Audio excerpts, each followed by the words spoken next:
నమస్తే, welcome to our channel. Mumbai నటి కాదంబరి జత్వానీని ఏపీకి చెందిన ఐపీఎస్ అధికారులు, పోలీసులు, వైసీపీ నేతలు వేధించిన కేసులో విస్మయం గొలిపే వాస్తవాలు వెలుగులోకి వస్తున్నాయి. ఈ కేసులో ఇప్పటికే 3 ఐపీఎస్లు, పిఎస్ఆర్ ఆంజనేయులు, కాంతిరాణా టాటా, విశాల్ గున్ని సస్పెండ్ అయిన సంగతి తెలిసిందే. కేసు విచారణలో భాగంగా విశాల్ గున్ని అప్రూవర్గా మారి అప్పుడు జరిగిన విషయాల అన్నింటినీ పూసగుచ్చినట్లుగా వివరించారు. ఈ మేరకు ఆయన 3 పేజీల లిఖితపూర్వక వాంగ్మూలం ఇచ్చినట్లుగా తాజాగా అధికారులు తెలిపారు.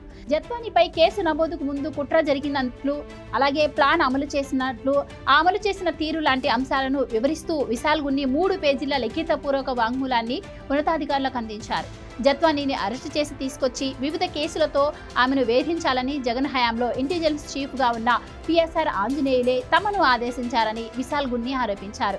ఈయన జగన్మోహన్ రెడ్డి అత్యంత అనునాయ ఆఫీసర్గా పేరు పొందిన సంగతి తెలిసిందే.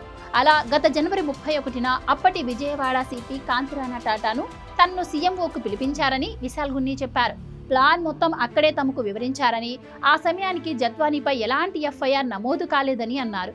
ఇక 2 రోజుల తర్వాత అంటే ఫిబ్రవరి 2న కుక్కల విద్యాసాగర్ ఫిర్యాదుతో ఇబ్రహీంపట్నం పోలీస్ స్టేషన్లో జత్వానీ, ఆమె ఫ్యామిలీపై కేసు నమోదు చేశామని ఐపీఎస్ అధికారి విశాల్ గున్ని లిఖితపూర్వకంగా తెలిపారు.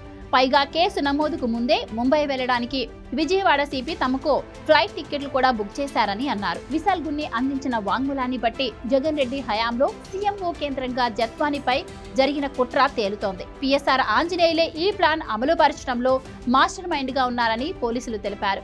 విశాల్ గున్ని వాంగ్మూలం ద్వారా పిఎస్ఆర్ నేరపూరిత కుట్ర అంతా బట్టబయలైంది. విజయవాడ ప్రస్తుత సిపి ఎస్వి రాజశేఖర్ బాబు సమర్పించిన విచారణ రిపోర్టు, విశాల్ గున్ని వాంగ్మూలాన్ని కలిపి ప్రస్తుత డీజీపీ ద్వారకా తిరుమలరావు రాష్ట్ర ప్రభుత్వానికి నివేదిక పంపారు. వాటి ఆధారంగా పిఎస్ఆర్, కాంతిరాణా, విశాల్ గున్నీలపై ఇటీవల సస్పెన్షన్ వేటు పడింది. గున్ని వాంగ్మూలమే ఈ మొత్తం ఎపిసోడ్లో కీలకంగా మారిందని అంటున్నారు.